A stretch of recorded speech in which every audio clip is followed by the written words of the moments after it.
Hello students, welcome to science class. हम पढ़ रहे थे चैप्टर नंबर 14 पादपों एवं जंतुओं का आर्थिक महत्व।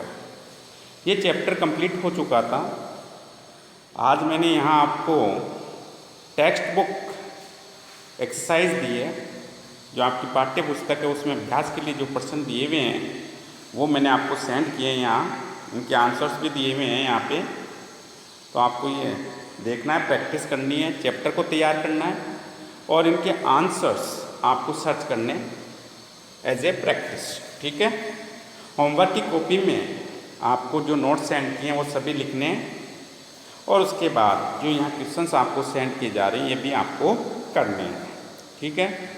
अब जैसे यहाँ पे रबी फसलों के रूप में बोए जाने वाले एक अनाज का नाम, तो देखो रबी फसल के रूप में क्या बोया जाता है? गेहूँ। टिट्टी का SIT बम हो गया। गेहूँ की दो उन्नत किस्मों के नाम, सोनालिका, कल्याण सोना। सर्वाधिक प्रोटीन युक्त दाल का नाम, सबसे ज़्यादा प्रोटीन किस में होती है? सोयाबीन में होती है। इस तरह से इनके आंसर सर्च करने हैं। तो देखो क्वेश्चंस आपको यहाँ ये मैंने दे दिए हैं, इसकी PDF भी मैं आपको सेंड कर दूँगा। PDF में भी आ जाएंगे क्वेश्चन, ताकि आप इजीली इसे देख सकें। ये क्वेश्चंस यहाँ दिए हुए हैं। ठीक है। अब देखो विगत बोर्ड परीक्षाओं में जो क्वेश्चंस पूछे गए हैं वो क्वेश्चंस भी मैंने यहाँ दिए हैं।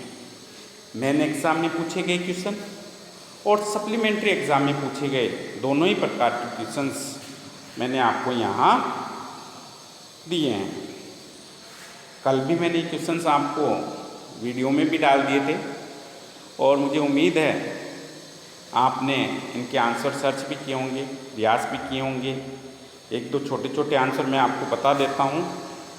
आंसर्स यदि आप नोट्स ढंग से पढ़ोगे तो प्रत्येक क्वेश्चन का आंसर आपको आसानी से मिल जाएगा। जैसे देखो माध्यमिक परीक्षा 2018 में पूछा गया एक क्वेश्चन है, रेशम कीट के लार्वा का नाम लिखिए।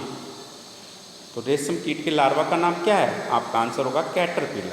क्या होगा? कैटरपिलर। इसी प्रश्न में ब भाग है, मधुमक्खी पालन से प्राप्त दो उत्पादों के नाम लिखिए। तो मधुमक्खी पालन से निम्न उत्पाद प्राप्त होते हैं। नंबर 1 शहद, नंबर 2 मधुमोम। ठीक है। प्रश्न नंबर स है पहले का, रेशम कीट द्वारा रेशम का धागा कैसे बनाया जाता है? बड़ा आंसर है। ऐसे कैसे क्वेश्चंस का आंसर नोट्स में आपको मिल जाएगा। फिर देखो माध्यमिक पूरक परीक्षा 2018, ये क्वेश्चन नंबर 1 जो यहाँ दिया हुआ है ये मेन एग्जाम का क्वेश्चन है 2018 का। अब सप्लीमेंट्री एग्जाम का क्वेश्चन क्या है? मक्का की दो उन्नत किस्मों के नाम लिखिए। विजय, रतन, शक्ति आदि। नंबर ब, कुनेन पादप के किस भाग से प्राप्त किया जाता है? तो कुनेन पादप के छाल से प्राप्त किया जाता है। स, दो अनाज उत्पादक पौधों के वानस्पतिक नाम लिखिए। गेहूँ, टिटिकम SIT, चावल और एजेसेटाइवा। इसी प्रकार से देखो माध्यमिक परीक्षा 2019 में पूछे गए क्वेश्चंस, मछली में किस पोषक तत्व की अधिकता होती है? मछली में प्रोटीन की अधिकता होती है। अलवणीय जल की मछलियों के दो उदाहरण लिखिए। रोहू, कतला। इसके आंसर हो गए। नंबर 1 रोहू, नंबर 2 कतला। क्वेश्चन नंबर 3 का स है, इनका भोजन क्या है? यानी कि मछली का भोजन। मछली भोजन के रूप में सूक्ष्म जलीय पादप व सूक्ष्म जो है जंतुओं को भोजन के रूप में ग्रहण करती है। फिर देखो जलाशय में मछलियों का अधिकतम उत्पादन कैसे किया जाता है? तो जलाशय के लिए आवश्यक परिस्थितियों के नाम से नोट्स में एक पॉइंट दिया हुआ है मछली पालन में, वो इसका आंसर होगा, वहाँ से लर्न करें। क्वेश्चन नंबर 4, लाख के कीट का वैज्ञानिक नाम लिखिए। माध्यमिक पूरक परीक्षा 2019 का क्वेश्चन है। तो लाख के कीट का वैज्ञानिक नाम है लेसिपर लेका। इस कीट की कौन सी प्रावस्था लाख का उत्पादन करती है? निप अवस्था। लाख उत्पादन के लिए प्रचलित दो विधियां बताइए। पुरानी देसी विधि एक, तो दूसरी आधुनिक विधि।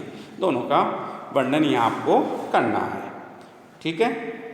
नेक्स्ट है फल को परिभाषित कीजिए।